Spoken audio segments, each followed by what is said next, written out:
From brick and mortar to click and order. If your customers can't see your food and order it quickly online, they are going to bounce. In other words, they're going to leave and go buy from somebody else. We're talking about what goes into creating a high-converting digital menu on the Restaurant Growth Show. It's Halloween weekend. We're getting a little spooky in here. We got cowboys. We got soccer players. We got whatever the hell I am. This is episode 8. Man. Let's go!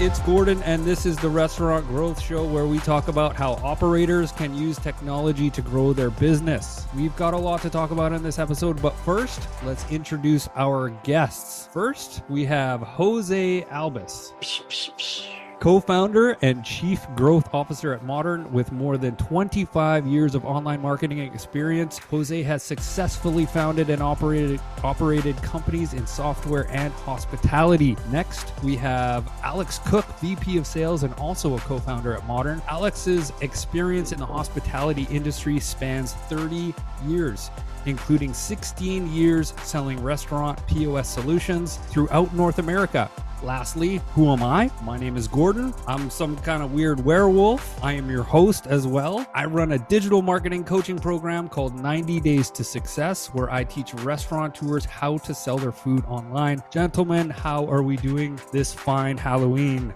Getting excited. A couple more days and the little kids will come to the door. Bonfires, fireworks. Looking forward to and my favorite, leftover candy. Spookiness. I'm spooky. Alex, do you get a lot of trick-or-treaters in your neighborhood? I bet you do. We do, yeah. It's exciting. Let's get it started. Alex, I'm going to ask you to start this off here. Digital menus can kind of sound a little bit fancy, but what are we talking about here? We're talking about a restaurant's menu just put online, right? So why are high-resolution images so important to a digital menu? Let's look at it this way. Like, think about your customers and your guests.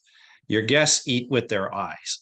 What does that mean? Well, it's the image that you show on your online ordering platform is a reflection of the quality of the product you put out. So if you put a low res, sort of bad lighting picture of your food, it's not going to be as appetizing as something that is professionally taken as a photograph, high resolution. It's got the right background. It's got the right color content and the contrast, and it pops.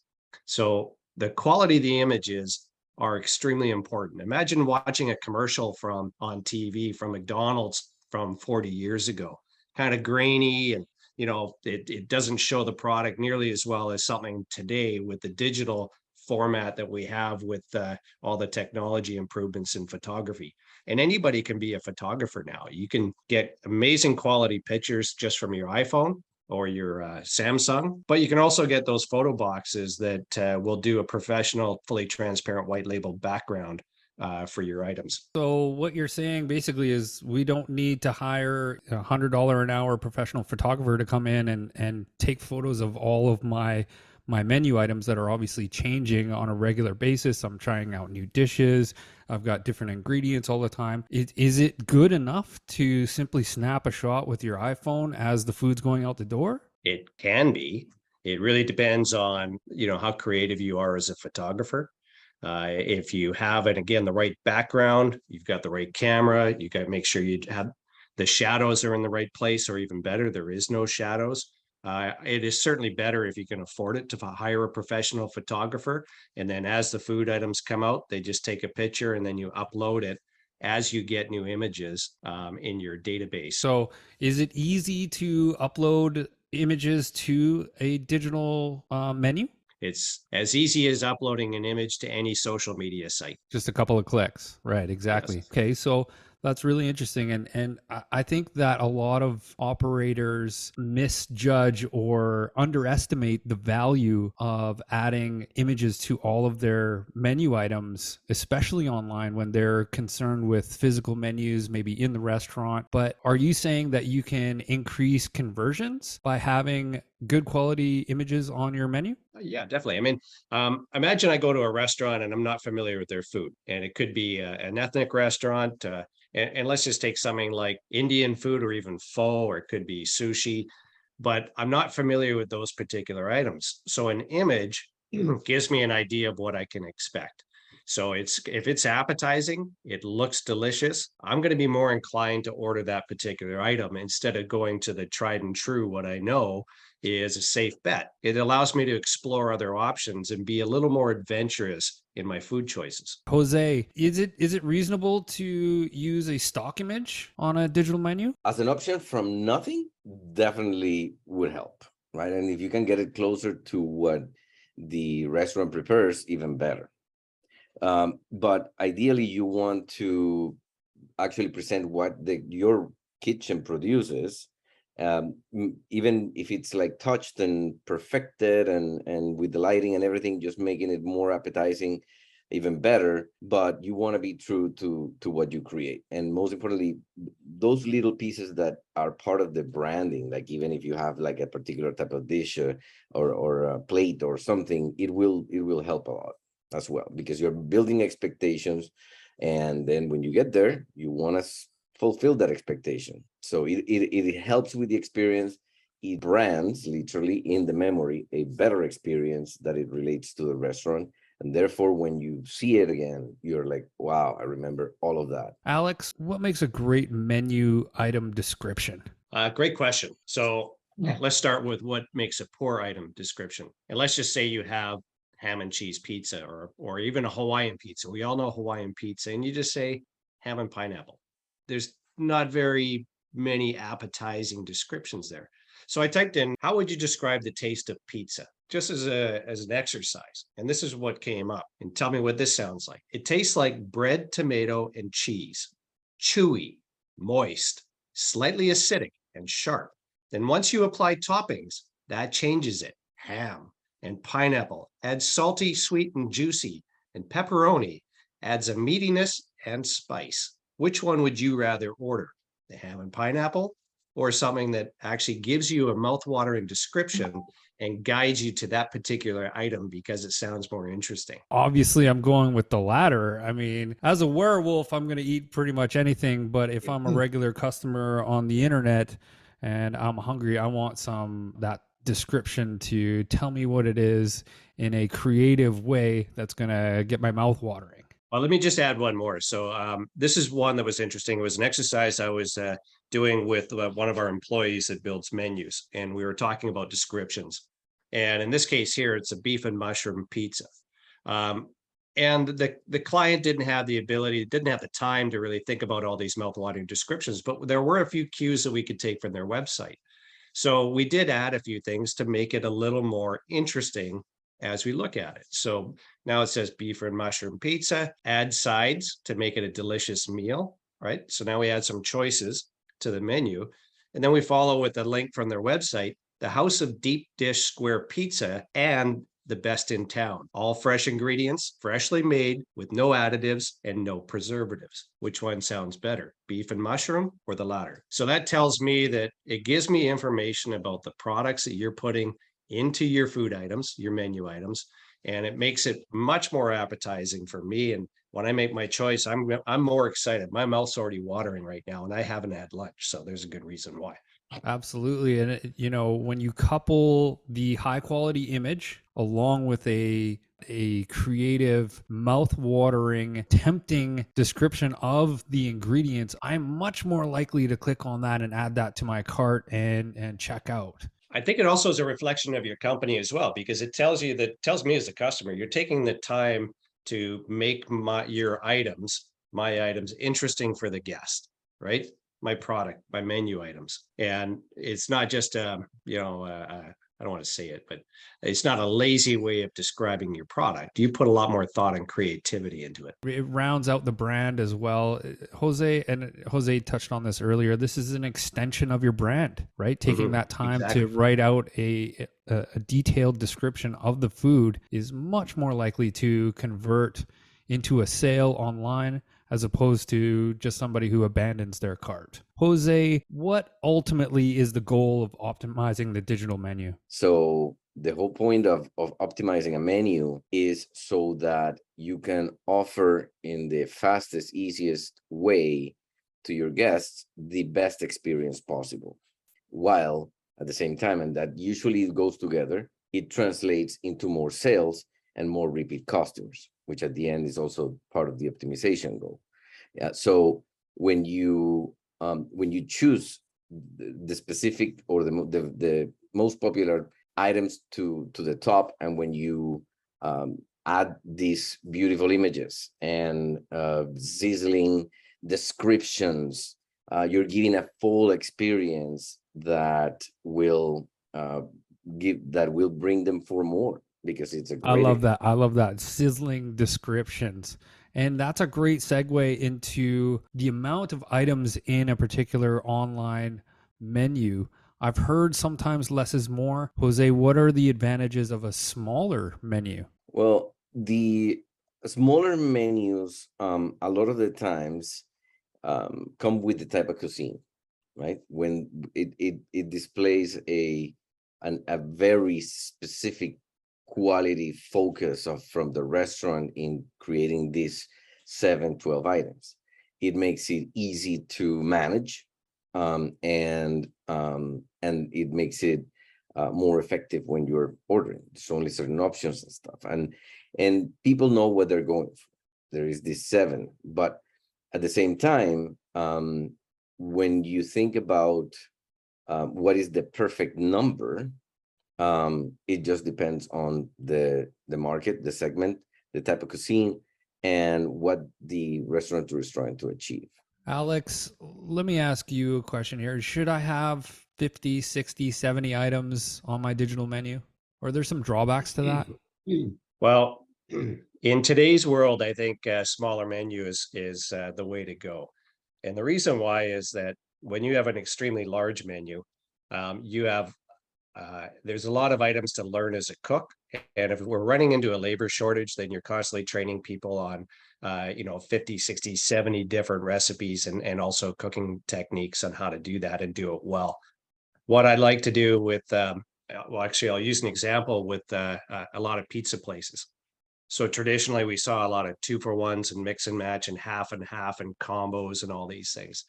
What I'm doing with clients is trying to encourage them to remove those options. So if you want to have a half and half pizza, again, it gets complicated for the customer because they get to the freedom, or ideally you want to limit the amount that they can make and modify items, and you want to be able to modify the item by as much or as little as you as a restaurateur want to allow them to. And you have that power with online ordering. But you also want to reduce the menu size so it's easier on the kitchen and it's easier on the customer, fewer mistakes. Easier to process the order and easier to cook in the kitchen, and less training time when you do get a new cook. Plus, those customers are they're hungry, and if you've got too many choices, it's an overload, and they're not thinking straight. If I'm really hungry and I'm searching through 30, 40, 50 different additions and sauces and half and halves and all of these kinds of things, I may just end up clicking elsewhere and going to a third-party delivery app and getting something, boom, really, really quick. Well, if you think of pizza, like those are those kind of menus have been around for a long time, 20, 30, sometimes 40 years. And it was a way to stand out from the competition. Oh, we got 2-for-1s. Now we got 3-for-1s, and we got half and half. Or you can do quarters if you wanted to. Well, things have changed so much in the last few years. Those don't make as much sense now. Where you're right, people want to order, they want to do it quickly. They don't want to have to go through a whole bunch of different clicks, or sometimes the platforms get so complicated, it's not actually feasible or easy enough to understand how to get through the process to choose all these different options just to get the end of the order to get it complete. So something else to consider, something else to think about. Yeah, no, I agree. I mean, that just creates a lot of noise. It's even harder to maneuver. Like if you just blasted, like if it was, and this takes us to a previous show we had where we were talking about if you just put the menu and think about it as if it was a printed menu, which basically means not optimized, not dynamic, not without images, etc. then you're really missing out on the opportunity of maximizing what the menu can do for the user, your business, and your kitchen.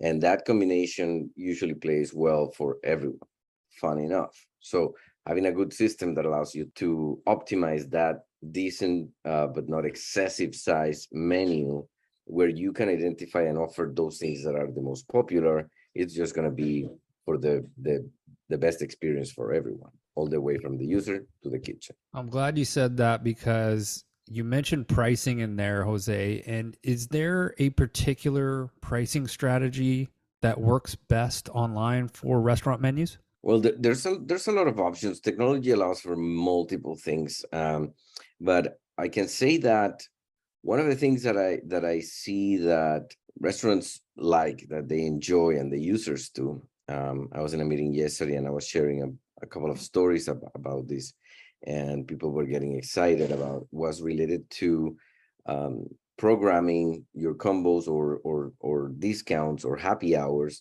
automatically through technology, so that when it's outside of the hours that you want to offer it or expose it or whatever, it disappears, or it changes price. So to have that dynamic power can be really a huge advantage for restaurants. Alex, let me ask you as well: is have you seen a particular pricing strategy that works well for a specific cuisine or a type of QSR or fine dining? I would say a pricing strategy. I would say a placement strategy. So prices are changing every week. So it's hard for me to even keep up with them. I don't even know what the price of a hamburger is these days. But let's take a look at the placement of the orders and the items. So categories. If you take a look at your categories traditionally, if you looked at a regular menu, a traditional menu, you start on the left-hand side with appetizers, then you move into soup and sandwiches, then you move into entrees, and then eventually you get to desserts and beverages and everything. But the landscape of online ordering is quite a bit different because we scroll from top to bottom. So in this case here, you want to guide your customers to your best-selling, highest profit margined categories. So let's say hamburgers is the number one item that you sell, but also the best profit. Then once you get into the category, you also want to do the same thing with your best-selling, highest profit margin items. So traditionally, if you remember menus, quite often they would highlight right in the middle and they would be bolded. Those are the items they're trying to guide you to purchase because they are their best-selling, highest profit margin items, right? Those are the ones that they're traditionally through pen and paper or a menu board, they have a way to highlight that. This is a way that we can do that through digital technology, guiding the customer through. If pop is a great profit margin, you may actually have pop included as an add-on for every item as you finish your order. Just so a lot of it is just menu placement. Correct. And most importantly, when we're talking about mobile, where the nature of the technology is lack of time, lack of space. So I need to make a decision. I want to make a decision quickly, and there's only so much space on what you can fit inside the space of a phone. So then this becomes even more important, and it's even a bigger opportunity where you actually can dynamically and very quickly update the order and reorganize as things may change or as may you need. But it is very important to actually have that priority to those highest profit, most popular. They usually go together, and those, so that people go try and find really quickly what they want. Let me ask the both of you, what companies are doing really well and what is it that they're doing is driving their sales? It's not a surprise. But it is amazing at the same time, is that a lot of it's related to technology.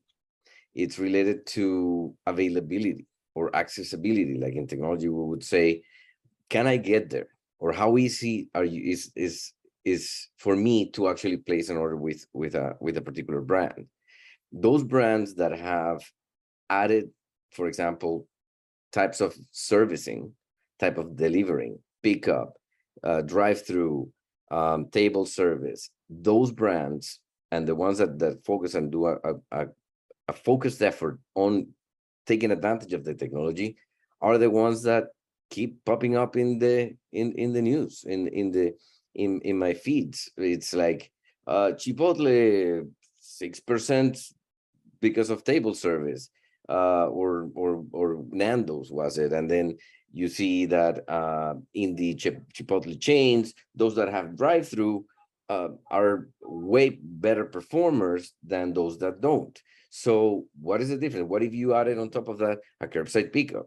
What if you added on top of that something else? So this, as I usually, with our merchants, I usually call it like, imagine that it's your locale and you actually are putting multiple doors where people can come in and order food, or come in and eat. So similarly, but in a virtual world, you're giving them access, ways off that it may just be what they need to place an order with you. Well, I think that what we're starting to see is a slowdown in the economy.